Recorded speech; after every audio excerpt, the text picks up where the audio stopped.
Virtual Racing School was developed to provide support to the next generation of sim racers. No matter if you're a rookie or veteran or what car or track you'll be racing, our goal is to provide training every step of the way.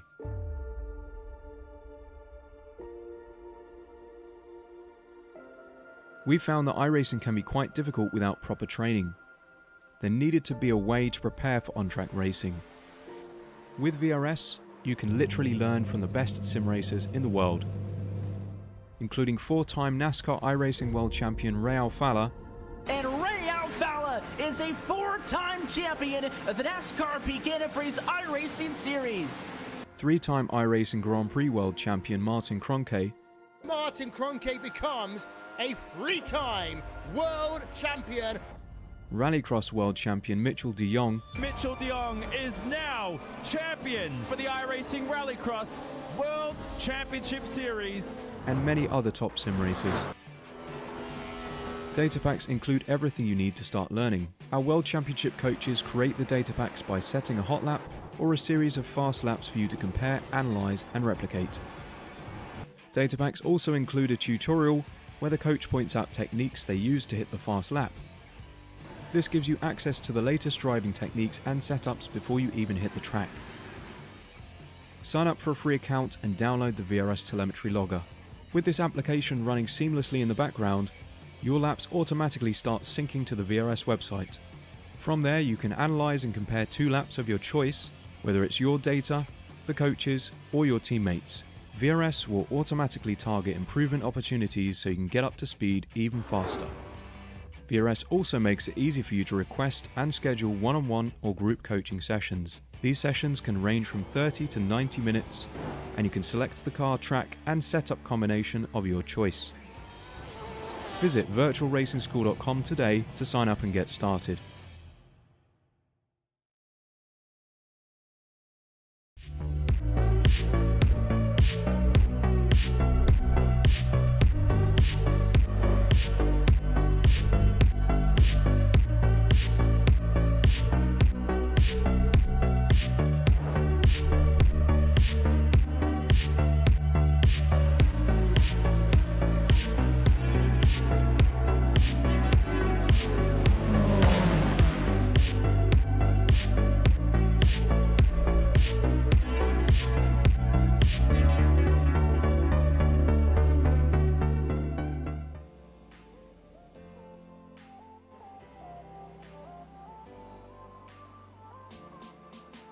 Good evening, I'm Ron Burgundy, and this is what's happening on Apex Racing TV.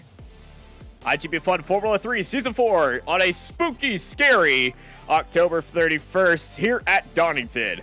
I'm Austin Knight, or otherwise known as Ron Burgundy, joined by my partner in crime, Marco Bobanera, or I think Spider-Man is what he wants to be called by today. So, Spider-Man, how are you doing? I'm sorry, I'm not a big fan of superhero movies, but I've been called Dracula in the chat in the past, if you remember, in many series, for some reason. That's right, Dracula.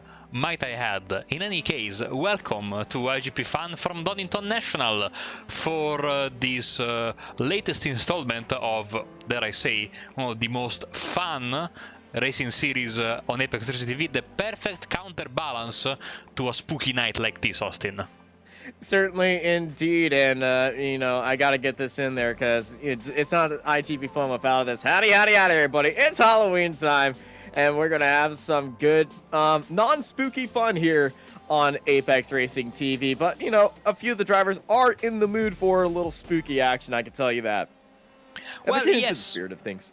Yes, Austin, and you know, the drivers will decide whether we have an exciting race or not. One thing's for sure, we have a big grid and we have a few returning names, a couple of new names I've never heard that are coming for the first time, and possibly one of my favorite racetracks, if not my favorite racetrack in Great Britain, Donington in the national layout, none of that extension nonsense that we have at the end.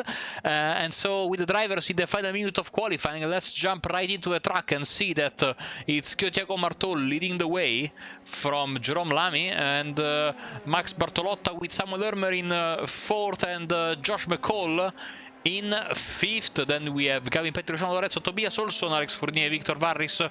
This is your top 10 and it's a track, Austin. It's a very short track. Not a lot of room for mistakes. Couple of interesting passing spots. This one here at the final corner comes to mind, but also turn 1. And as I like to say a lot of times, plenty of places to make mistakes. Indeed, this track is not the best. If you were a fan of runoff, it's probably the worst track in your repertoire. If you just unfortunately go wide, you will be going a lot wider than anticipated because you'll be caught out in the grass and thrown around, as we see Rice Saunders getting caught out right there. One of the trickiest corners on the track. Every corner here is actually extremely tricky. You know, turn 1, kind of deceptive. The first few corners here are probably the easiest. Once you get turn 1 down, then you got a little S-bend right there, and then it's into the trickiest part of the track, and at the lowest point of the track as well. And then also that final chicane is going to be a very tricky spot and a great overtaking opportunity for these drivers.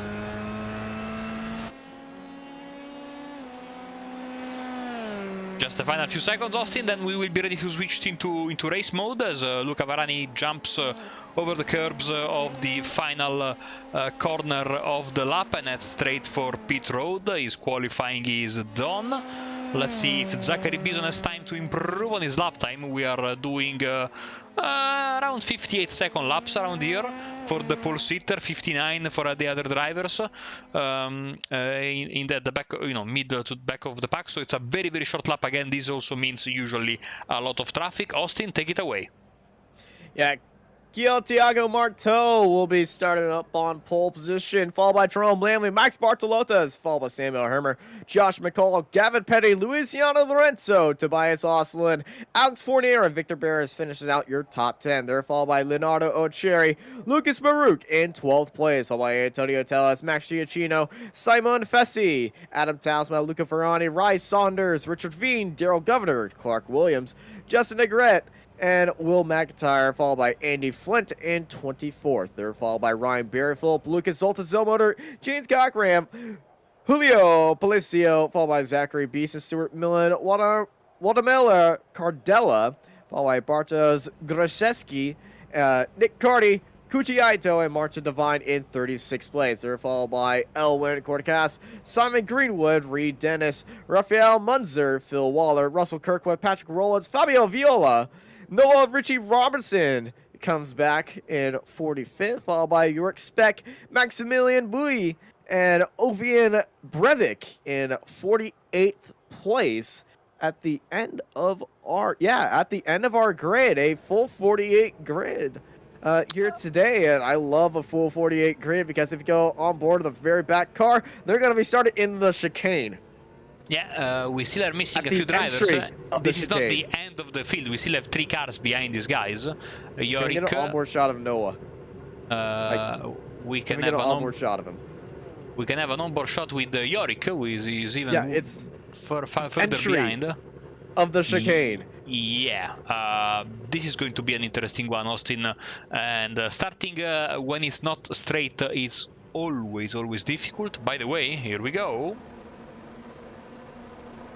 It's 1, 2, 3, 4, 5 red lights here. It's green for the iGPFun Formula 3 Series here at Donington Park National. It's a great start by Marteau and Lamley. Lamley getting across the line pretty well, and everyone's still side by side heading into turn 1. So they all starting to funnel in right now, and everybody's still coming across the start-finish line. That's how many cars are on this field right now, but it's Marteau and Lamley racing off right now. There's a little bit of gap to Bartolotto right behind him. Herbert right behind. Lamley already getting off the track and throwing up a little bit of dust right there. Yes, as we enter into this twisty section of the track, of course, grip, as is tradition for Donington, coming at a premium. The urban legend, the scary story is that the nearby airport, the planes drop fluid on the track. This is of course not true, but still it's very, especially with the bikes, very slippery. As Lamy thinks about it and then thinks better of it. Yeah, he had a great run at opportunity heading into that final chicane. It's a lot more breaking point than he get on that horrible Grand Prix layout. As once again, Lamley looks down the inside, but look behind him. Hermer around the outside of Bartolota. Side by side they go. Bartolota went down to the inside to defend from Hermer, but Hermer got a great big crash behind him. Big crash. Multiple cars involved. Oslin involved. Lorenzo involved. Maruk involved. And that is Oslin going slow. It looks like Oslin has suspension damage from that, as Hermer and Bartolota still going side by side. Down to the inside comes Hermer. Now Hermer's onto the outside. Can he swing around the outside right here? It's a very small window for Bartolota. Hermer gets the track. After leaving enough room, he comes back onto the track and he loses place to Josh McCall, who goes up onto the inside and up into 4th place. And here comes Batman himself, Leonard Cherry, and he gets the job done. Oh, Antonio out in the grass. No. Big spin for Tellez, and that's what you don't want to need, especially on these opening laps.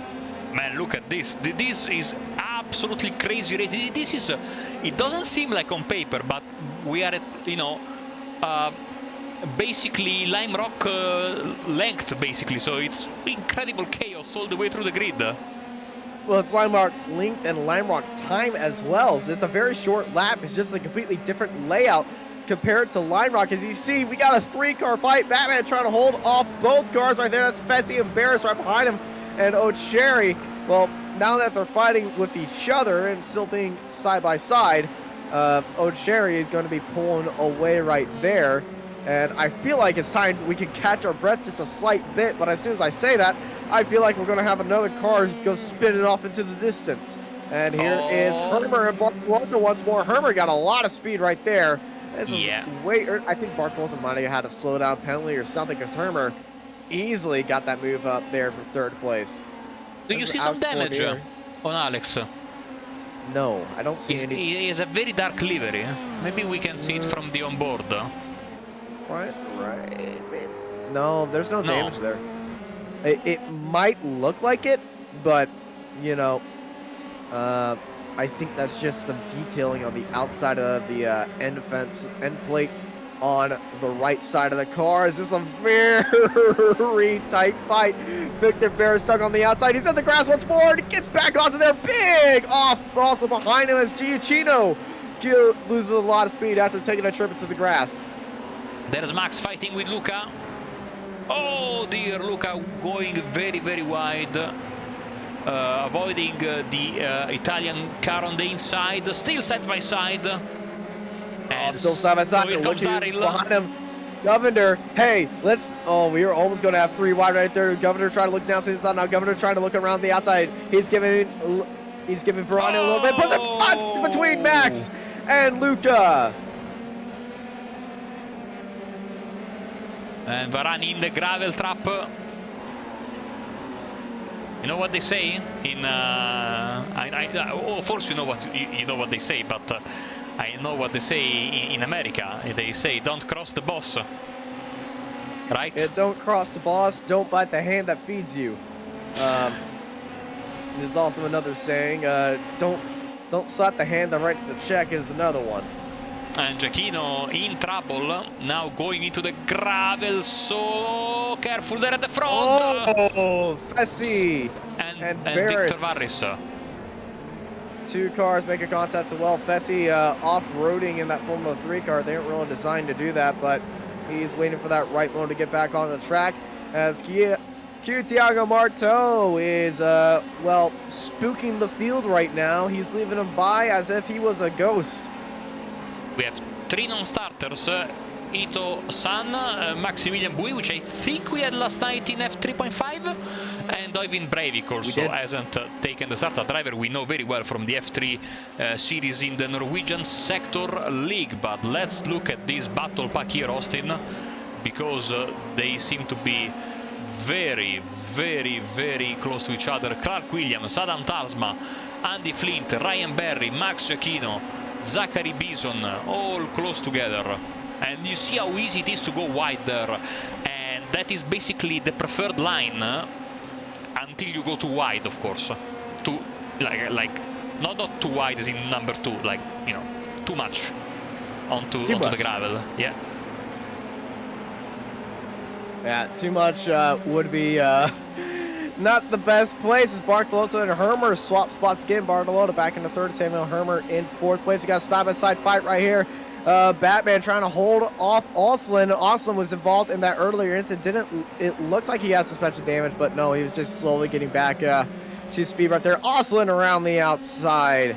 Passes Batman Leonardo Cherry. I don't know if he always had this, because the colors of the car are the same as usual for Leonard, but I don't know if it's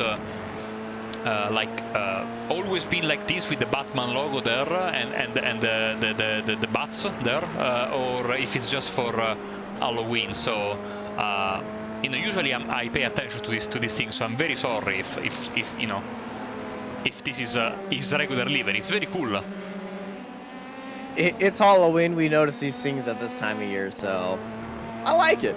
I like seasonal liveries like this.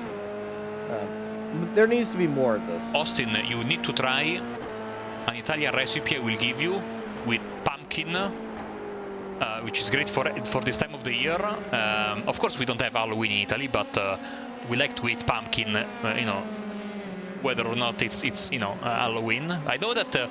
In America, they like to put pumpkin in everything around this time of the year, but you have to try. If you're a basic white girl, yes, you love putting pumpkin in everything. For a fact, I'm not basic, and I'm definitely not a white girl. American lifestyle of teenagers with Austin Knight. Next on Apex Racing TV, and now Hermer trying to get back to Bartolotta. And look at that inside dive by Bartolotto, trying to get out of the trap by Hermer, but Hermer had that one look down at Bartolotto, trying to hold him. No. It's contact between both of them. Where it looks like... I think Hermer overcooked the brakes. Yeah, we need to be careful, because I'm sure some real-life drivers are watching us as we are about to go 3 wide here, which is not the smartest idea. Zabizon, Cochran, Berry... No one's backing up right there. Multiple car incident, 4 cars involved. So, yeah, yesterday. Oh man, that was. I thought that car was spinning. That was Zachary Bison. Instead, he was heading for pit road. So last night we had the Formula Renault 2.0 here on Apex, doing Monza no chicane, and lo and behold, today in the Formula Regional European Championship. They decided to do, the 2 leaders of the race decided to go for the no chicane version of Monza while fighting for the lead. It didn't end up very well. It ended up exactly the same as how the Formula 2.0 race ended up last night. Yeah, consider they were teammates. So we had teammates collision there last night a couple of times. Yeah, but that was that race start, not the race end. Then the 2 Prema teammates, one of them went for, which is Dino Beganovic, by the way, one of the drivers we had on Apex last year during lockdown in the F4 series, the US F4, if you remember. Yeah, F4 championship. 3-1, let's go again. And Ryan Berry is just gonna let these 2 by and not risk any of it. Well, not anymore. Well, sometimes you dodge a bullet and you gain a few spots right there. Tellez goes off right there. Yeah, and back onto the track, and he says, you know what, I'm continuing. It was a bit of netcode, might I add, and yeah. So no also, damage Ryan on his Berry car. has wing damage. Ryan Berry, let's see, where is Ryan Berry? As we have. He went into the pits. Ah, yeah, you're right. After dodging that, he's dived into the pit lane. Okay, so. We have a 3rd member of our booth today who's not going to be able to talk, unfortunately, but we have series series wild card in the past, Alessandro Daredon, who's physically in the booth with me right now. It's Alessandro. He's standing right next to you, isn't he? Yeah, and he's saying hello to all the viewers of iGPFun. He's visiting over for the Euro NASCAR season finale at Vallelunga. So... yeah, imagine there is 3 of us, but I will ask Lee to not give him any commission for this broadcast, of course. Well, it's glad to see you here, Alessandro. You give Marco a hard time for me. He can't hear you, thankfully. Bartolotta coming now after, that contact we had earlier. Now these 2 guys, of course, Bartolotta closing in on Lamy and Hermer dropping down to 5th after skipping the last chicane when he overcooked it. So Bartolotta is showing some serious pace tonight, Austin. Yeah, absolutely. Sorry, my brain just failed right there. No worries, as Luca Varani goes past Zomotor, as Rhys Saunders has a problem. We have a car parked, dear! And Leonard Cherry gets completely obliterated. Yeah, So- this is looking like a fight between Batman and Bane right there. His car was absolutely snapped in half. And this is not good. Cherry went down to the inside. A lot of cars stuck onto the inside. Tried to hold it around the outside. Got upset on the curb, and then it's... Ooh, what? Trying to reverse out right into the line. And that is a massive crash for Leonardo Cherry. And, well, if the Batman song goes for that, it would be... Dun, dun, dun, dun, dun. Here comes Bartolotta. The outside has been tried a couple of times. It doesn't seem to be a good idea, especially now. Look at how much time Bartolotta has lost, and now has to defend from McCall, who's basically caught back to him in no time after Bartolotta went too deep on the outside. There was no space. Yeah, that outside line is really tricky to get it going and being well. You can be set up around the outside right there, but you're also going to have to reflect on how much space the other car is given here. And I believe Donington Park was where we debuted the term Dancing Dots of Doom, because this track is covered by just dots everywhere. There's not a lot of, I'd say about 3 sections of clear track, air quotes of clear. But you can see it. Oh my goodness, look at Bartolona drifting throughout the corner, trying to keep up with Jerome Lamley. And all of a sudden he's got back to Jerome, so McCall has been dropped back. Thankfully, sorry, not thanks to traffic, I think, because he has been stuck under. Bartolota. Yeah, here he comes on the outside. That was a beautiful chicane by Bartolota. Around the outside, but Lamley's on that inside line, and he's going to hold him off, and Bartolota goes out wide. Some angry Italian words I can imagine under the helmet, which I think it's Niki Lauda's helmet. Should have a camera for that. Yes, we have, yeah. Yep. That is Niki's helmet. I love tribute helmets. Valdemar Credea, crash in the beginning, now trying to get back at Julio Palacio under quick driver who had a trouble in the beginning as they go down the hillside beside Austin. Ooh, that was scary right there from Donington Park. Oh, crash! No, Luca Varani again with Valdemar. Oh, Varani, that is 2 for Luca right there. And I know on the side it says join the fun, but his car is completely wedged right there. And you can see how much speed he's gaining on these two. You know, they're going very loosely through there. Luca Varani came in there like a max missile. And, well, in exactly the same, well, around the same part of the track that, unfortunately, Billy Monger had his crash. We saw another crash like that right there, as it looks like the 25th place car of Grzeski might have been in an incident. Yes, and Tobias Olsson, despite the crash at the beginning, he spun. I thought he was going to have some damage, but apparently he doesn't, and he's now looking good in 7th. We know how good he is at coming back, you know. His victory, of course, at Snetterton was a primary example of that, Austin, but today as well. Let's see if he's gaining or losing on Alex Fournier, who's in a battle with Ermer right now. It's safe to say he's gaining a bit.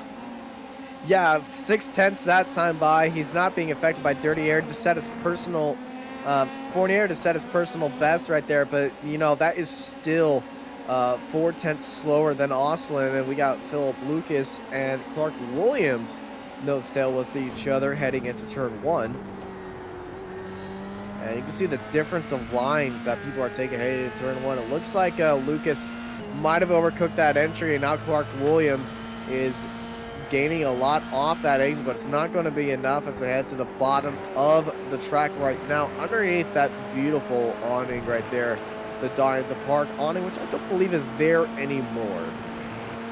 But you know, I love small track details like that. I really want to know what that machine is. I have an idea, like that's the world's fastest lane speed record car on top of that, or model of it. always thought that was an aircraft, a Boeing 727. Like, that's what I think it is. Like, it makes sense that it is a raceway, but, you know, it could also be a airplane as well. I don't know why, but I think you are correct, Austin. I love my land speed records. Sorry for cutting away there. Lucas defending nicely as it's getting tasty for second place, but Bartolotta still hasn't found the correct moment, and probably Lamy hasn't made any kind of opening to Bartolotta to go. Look at the amount of gravel that's just outside and just inside of the racing line in that particular corner we just went past. It's so of course, built up. message that a lot of drivers went off both sides of the road. Yeah, it is really built up right there, and everything is, you know, when a lot of people go off the track right there, it's going to be really, I'm not sure. Oh, there he goes, Max on the inside. No, he can't. You know, great defending from Jerome there, because he has been able to absolutely close the door every time. Oh, now Max goes for broke on the outside of the old hairpin. But still great defending from Jerome, and he keeps second place. But of course, I mean, Thiago Bartot doesn't need any help with speed. But of course, this beautiful fight, which is a great fight, is really helping the Netherlands, the Dutch driver, to pull away. And Josh McCall still in the hunt, and Hermer is closing back on these three guys in front. And Fournier and Olson slowly creeping. Nice fun. Did you like that, Austin? Creeping back in. You know, we're getting again. What's the word? We're getting into the spooky references now here.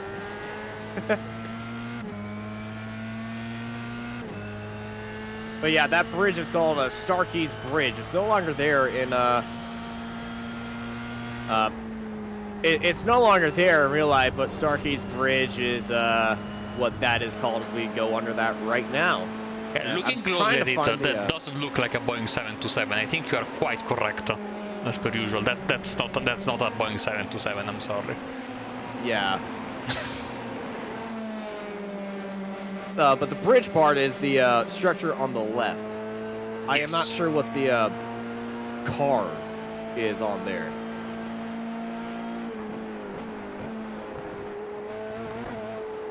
Oh, no. Bartolotta off, and here comes McCall. He avoids the wall, but he has damage, I think, on the front wing, or maybe not. That's just a graphical... Nope. Audit, here comes Hermer on the inside, but Bartolotta says no. So Bartolotta, I think he clipped the curb heading into the chicane and was sent towards the wall. Let's look at it again, Austin. Yeah, Bartolotta is following very closely. I think he's hit the curb. Yeah. Ooh, very lucky. Really shot a line, but he did avoid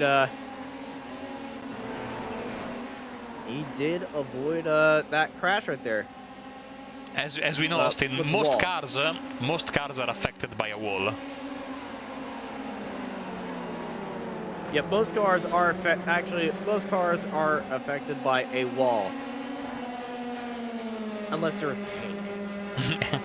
Then they go through the wall. Nice fight here between a few of these drivers, Elvin Cortecas, Lucas Maruk, and there goes the motor. Very slow on the inside line, great avoiding action by everyone. So this breaks up the group. We saw what a slow car can do last night. Yeah, a slow car can absolutely set off a massive crash in between them. So I'm just, I'm surprised. I'm just glad that everybody got through there easily. Lucas and Elvin side by side into the final chicane. You see, Lucas there could have gone a bit deeper with the move. Elected not to. Here comes Phil Waller. No, not true. Here comes Nick Carty. And he jumps Lucas for P17. These guys, I mean, a race like this, look at the traffic here. It's like worth 2 hours of racing normally. the focus you need, Austin. You know, the attention to the track limits, the lapped cars, the guys you are fighting with, and look at the track map. There is basically not. There are 2 very small bits of free track, and that's it. Even the leader is in deep traffic. Yeah, everybody's in traffic right now. Everything is just really tightly packed around this extremely small track, but look how tightly packed that is. Marteau is in a pack where the 16th car is the lead car in there, and the end car is about the 25th, and so that is a lot of cars in a very tight space. Speaking of tight space right here, side by side, Herbert and Bartolota. Bartolota down to the inside, and Bartolota up into 4th place, and right behind it, Oslin and Fournier are scrapping away as well. I just noticed that Hermer's car has got the silhouette of a skull all over the delivery. Again, I don't know if it's only for tonight or if it's always been like this, and I only just noticed. Yeah, that is always going to be there. Hermer pulled it off. Oslin is trying to have a look around the outside, but now here comes Oslin. Oslin's got a good run. He's all up in that draft, going to try to go down the inside, switch back right there now for the inside of the corner. Now he's on the outside of the corner right here where all that gravel is. Going to try to go for another switchback. Now it's not going to be an opportunity, but he's on that gearbox. Looks down the inside once more. It's a very tricky corner. Got to get this one right, especially to see Herbert sliding around the track just a little bit. He dives down to the inside, takes that defensive line, goes back onto the preferred racing line. Oslin is still trying to look for a move. It's not going to be there for him as they head into the chicane once more. And man, this is just a full on and on constant what's the word? Brawl. Yeah, brawl for all. It's a Halloween havoc. Yeah, absolutely. Halloween havoc here on Apex Racing TV. Good chance for McCall. You saw Lamy went a bit into the gravel there as Giacchino pits from the top 10 or close to the top 10. McCall, I've heard his name before, so this must not be his first race. I think he was here last week. In any case, a new name in iGPFun, and he's doing brilliantly, Austin. Yeah, he's doing absolutely great. McCall showing everybody how it is done. Right now, sitting in 3rd, and you know, we saw his move on Bartolota after Bartolota made a little mistake, and really that's kind of gave him some wiggle room sitting in P3, but you know, he has to get through all this traffic up ahead of him. These guys are right in front of our race leader, by the way, so Marteau better be very, very careful. Because of the minimum contact. Oh, there we go. Oh, jeez. Oh, man. No. Everybody goes off in the gravel. Marteau survives the scare. Yeah, that is the seas clearing for Marteau right there. See if we can grab a replay of what just transpired there.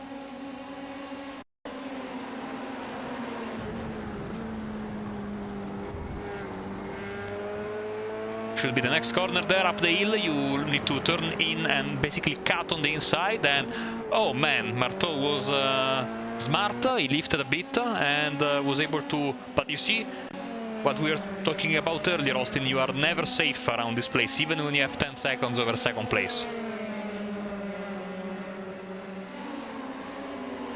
Yeah, you're never safe wherever you are, and oh, Hermer gets set off a lot right there, and oh my goodness, they are swapping paint. Well, they're definitely swapping rubber on the tires for dirt on the tires right there, as that is Oslin getting a little bit off track. Yeah, they are exchanging pleasantries, these two very good drivers, Hermer and Olson. And look at Hermer moving up and down, left and right, breaking the draft or trying to do so as they head for another lap. Remember, we have 45 scheduled. We are on lap 27 right now. Whoa! Dear me, Olson with a great car control there, and he hasn't lost much. incredibly to Hermer. Could have been a race over moment for him.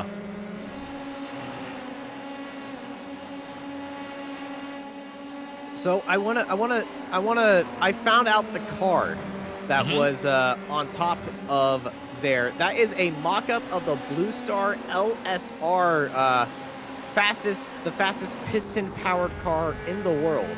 That is the car that is, well, that is the car that is up there. It's also, other relatives to that car would be the Bloodhound SSC jet car as well. That's where I got the, that it was a world speed record car. I geek out about cars stuff, but yeah, that is a Blue Star LSR car that is on Starkey's Bridge, which is nowhere near, which is not existent anymore because of the, well, the FIA truck racing series came here. The trucks wouldn't fit under that, so it had to be removed. Yeah, our old friend and colleague from years past, Charles Draycott, of course, is the official commentator now for that series. He was enjoying Monza this weekend, of course, with the Clios and of course the. I think he had a great view of that Formula Regional, powered by Alpine, whatever, blah blah blah, that they were hosting there this weekend in Monza. Oh, no, that fight's gonna end. Hermer gets tagged on the inside, and Hermer's in the wall, and that's Hermer's race. That back right wheels got damaged. That rear wing, well, it's being an Italian rear wing right there. Hermer, that is going to be the end of his race here at Donington Park. Look at that back right wheel just hovering above the ground. That rear wing bouncing around, and also the engine cover flopping around a bit as well. That was a great fight we were watching, and Samuel Hermer sitting in 8th place.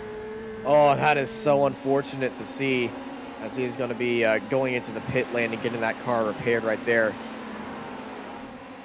Yeah, and so tough break for Samuel Hermer there. Maybe we can grab a quick replay because this was a significant moment in the fight for the top points paying positions. So he saw an opening there, I think, Tobias. A slight bit of netcode. Yeah, and by the way, McCall has just passed Lamy while we were watching that replay. Maybe. No, it had already happened. It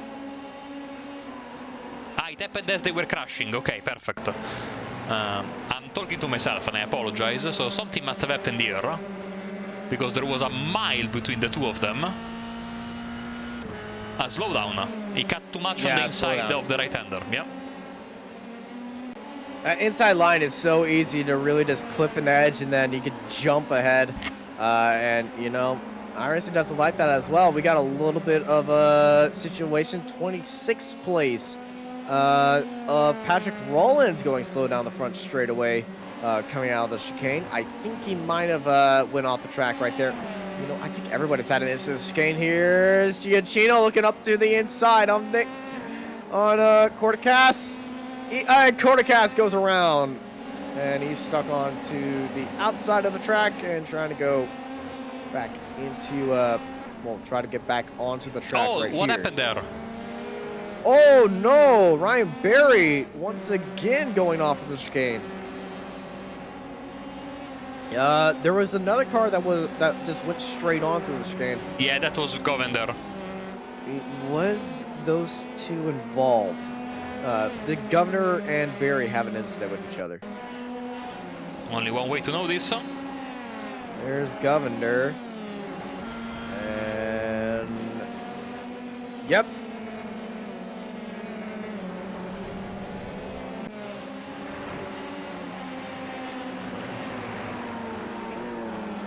Governor's still driving around right here. Is Lamar Lamley is currently sitting in 3rd place. McCall in 2nd, and Marteau leading the field by 13 seconds. He's blitzing the field right now because we only have 14 cars on the lead lap, and guess what? We aren't even 10 laps left to go in this race. Yeah, we have 14 laps left. You know. What other track? What track this season where Marteau put about 13 cars onto the lead lap and everybody else is a lap down. I'm trying to remember that race earlier on this season.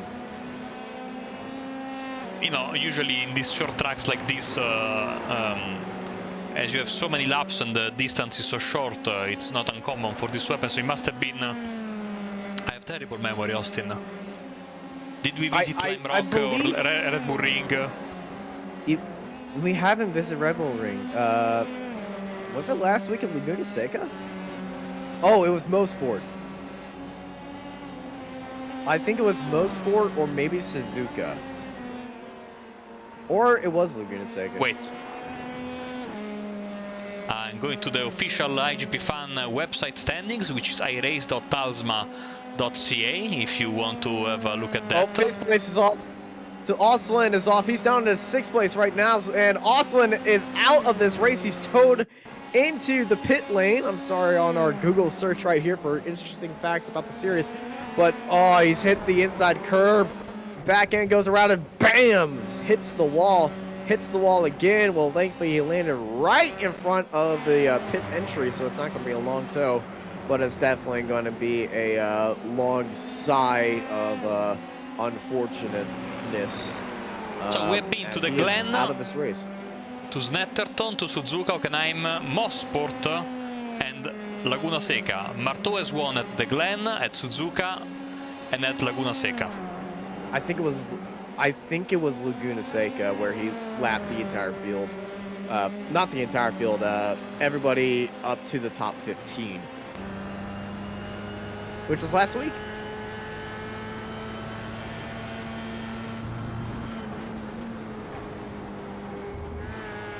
Well, he's certainly going to be up in that number now. I think he's trying to go for the top 10. Oh my gosh, Clark Williams' car is destroyed. And he was sitting in a very nice position, fighting with Philip Lucas, squabbling over 7th and 8th place, and he hit that wall a ton. Yeah, he absolutely clobbered that wall, hit that inside curb, car shoots out to the right, just like we saw with Oslin right there. And that car has seen way better days, but currently right now parts of the car are falling on pit road and the other parts of the car are in that catch fence. And well, thankfully iRacing gets rid of the damage now, and hitting them doesn't affect your car like it did when the new damage model first came out, which I gotta say, it's a feature I do miss. I was a fan of the carnage. You know, I've had a few races that were ended prematurely by debris flying around, so I thought it was pretty cool and realistic when you are there. But the problem was, and I think still is, Austin, that the path that the debris take is too unpredictable between the various clients that are connected. So in the interest of fairness, that's where the debris are. It is a fairness thing too, and also if a car glitches out in front of you, it might shoot off a wheel in one direction as well. Because I remember my Skippy race at Brands Hatch when that first came out was ended by a random flying tire that smacked me in the face. I'm not having flashbacks right now to another incident. It just happens that my face, whatever real life or in Civ, is always attracted to tires or just any round object. Yeah.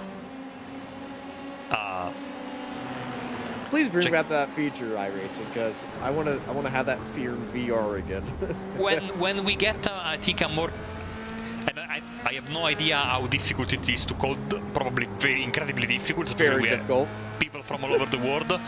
But I wish we had it back if we had like a more reliable algorithm predicting where the debris were going to fly. Because remember that the damage, I know Austin, you know this, but for our viewers who are maybe not very, Bartol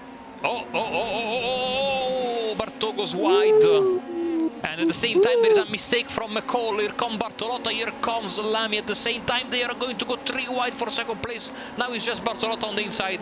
He goes for the move. Will he push his opponent wide? He does. Oh, yes, dear. They Great somehow pass. avoid contact with each other. Jerome Lamley and Max Bartolota. Bartolota down to the inside. Lamley getting very loose, but here comes Bartolota on Josh McCall. The fight for second between these three cars is so close between each other. All of them within 1 second as they're bobbing and weaving through this lap traffic with just 9 laps to go here.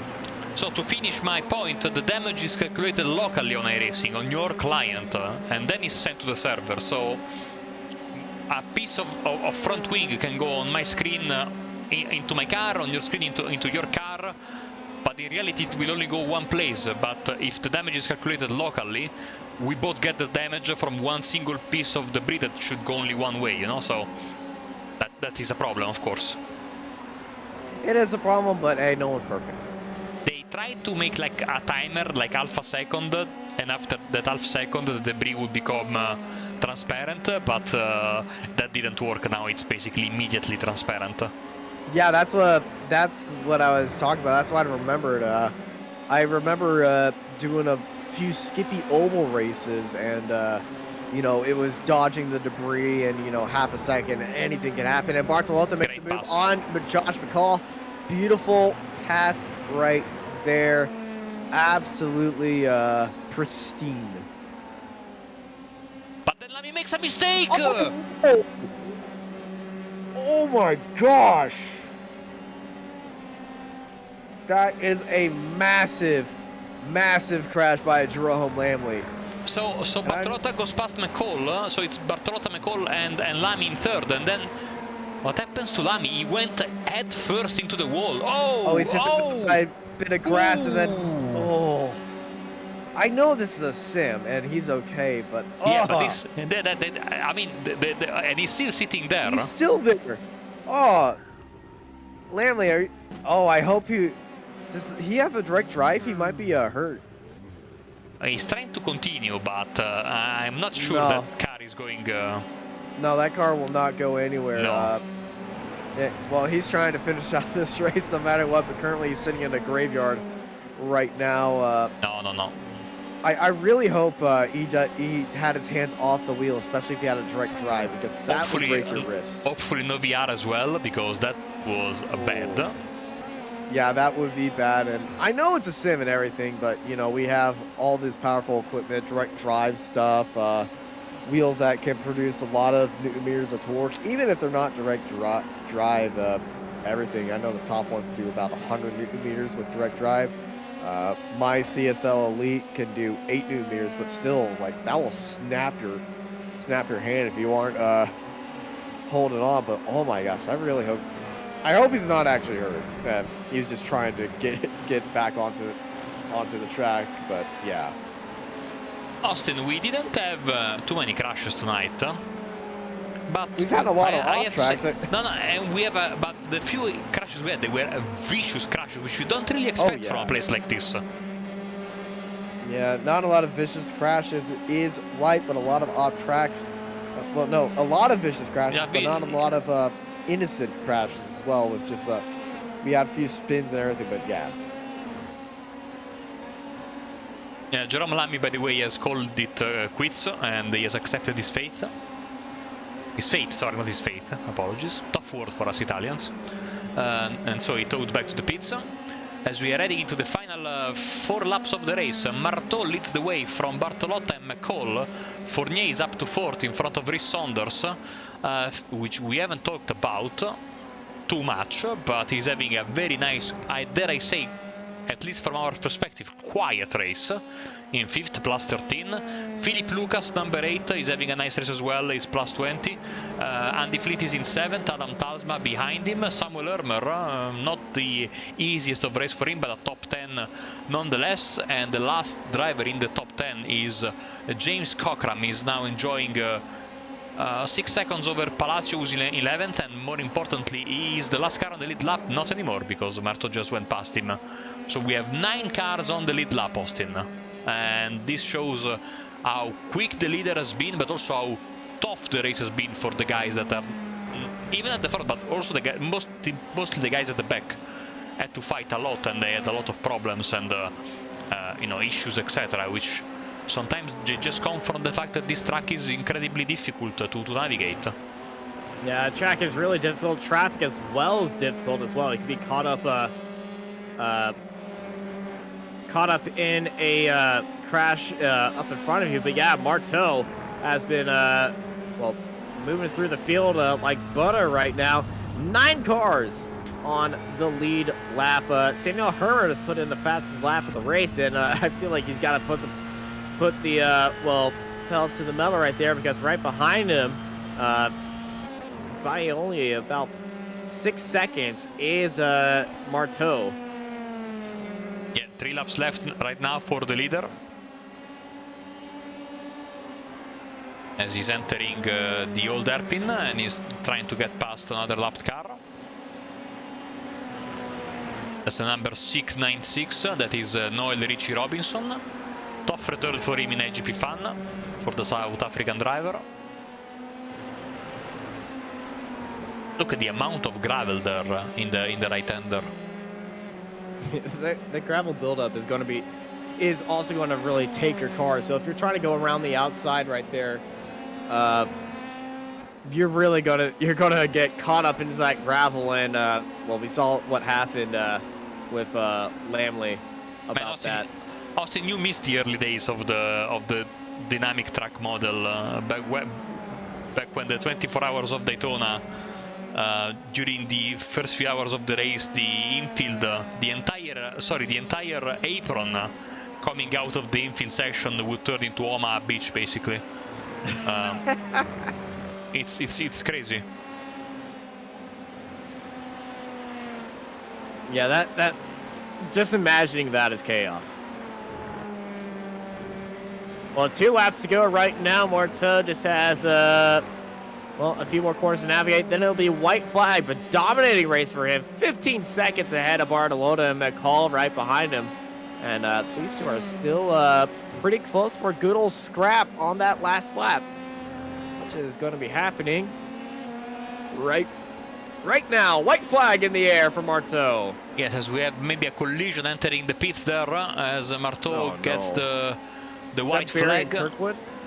There was a 777 car that was parked sideways at the entrance of pit road, and at the same time another car tried to go in, and I think they unfortunately are coming together. Marteau leads the way, and just now Bartolotta and McCall go past the start-finish line. So Bartolotta, after winning the race at Hockenheim 3 weeks ago, is looking to get a good podium here. Marteau is looking, and this is crazy, his first back-to-back win of the season. That's hard to believe. There is a final corner for the Dutch Dominator, Austin. Yeah, and it's a dominated victory. 9 cars on the lead lap. Thiago Marteau takes another victory here at Donington Park by a country mile indeed, followed by Max Bartolota, who had a great race as well. Josh McCall comes home in 3rd place with a great finish, followed by Alex Fournier in 4th place. And, you know, we still got cars coming across the line. Fournier hasn't actually come across the line until right now. Here is Saunders coming across the line. What a race from Saunders. What a race. Fantastic, up 13 fantastic race. spots. Philip Lucas up 20 spots where he started, finishing in 6th, and Flint comes home in 7th. And here is Adam Talsma coming home in 8th place, and Samuel Hermer escapes on the last car on the lead lap in 9th place. That is insane. Comes the Italian debutant Fabio Viola, and I think we are just missing Ryan Berry, who's taking his sweet time, but he gets some free TV time from us. Unfortunately, he doesn't have sponsors on his livery, but he is the last car active on the racetrack right now, so we'll follow him through to the checkered flag as we prepare ourselves for the race results that are coming in a bit. Of course, iGPFun still come on, Ryan, We are waiting for you, man. Ah, no, it's over. Okay, for some reason he's out of, like, you know, out of time, basically. And so the sim said, you know what, these are the results, no one can pass him because, you know, he's the last car running. And so we have the official results ready for you. And here they are on the screen. And I just saw someone with the back of with the corner of my flipping after the start-finish line. Here we go. Thiago Marteau wins the race in front of Max Bartolotta and Josh McCall. Alex Fournier is in fourth in front of Rhys Saunders, Philip Lucas, Andy Flint, Adam Tasman, Samuel Ermer, and James Cockram. Julio Palacio was in 11th in front of Max Giacchino and Nick Carty. Zoltan Zomotor in front of Simon Greenwood and Daryl Govender, Victor Varris, and Elvin Cortecas down in 18th place. 19th was Richard Van Veen, and Fabio Viola, the Italian debutant, finishes 20th. We haven't talked about him, but he had a nice race out there. Remember, 20th here is like 10th in another series. Lucas Maruk was 21st in front of Antonio Teyes and Martin Devine. Gavin Petty was 24th in front of Rafael Monzer. Patrick Rowlands, Luca Varani, tough race for the boss. Justin Negretti of Apex Racing Academy Series fame in 28th. 29th was Sean Lorenzo, and 30th was Noel Richie Robinson in front of Zachary Bison, Ryan Berry, Russell Kirkwood, Jerome Lamy, Yorick Speck, Reed Dennis, Clark Williams, Tobias Olson, Phil Waller, Leonard Cherry, Valdemar Cardeia, Bartosz Krelecki, Stuart Mill, Will McIntyre, Simon Fessy, and the three non-starters tonight were Ito-san, Koji Ito, Maximilian Bui, and Oyvind Breivik. So Austin, what a dominating performance from Marteau today. Was a fantastic showing from him. His fourth victory of the season. Next week we are going to pack our stuff and hopefully end before sunset at Spa-Francorchamps. Yeah, Spa, always home to amazing races. And, you know, Spa is just a classic Formula racing track. It can get pretty wild at times. Lap 1 is always interesting there. El Rouge Radion, you know, so many classic corners around there. That long straightaway heading into Lacombe is going to be very, very excited to watch. But, hey, that's up till next week. Thank you, everybody, for joining us here on the iGPFun Formula 3 series presented by Virtual Racing School here at Donington Park. Beautiful racing circuit. I've been joined by Mark Barbonera. I'm Austin Knight, and I hope y'all have a good night.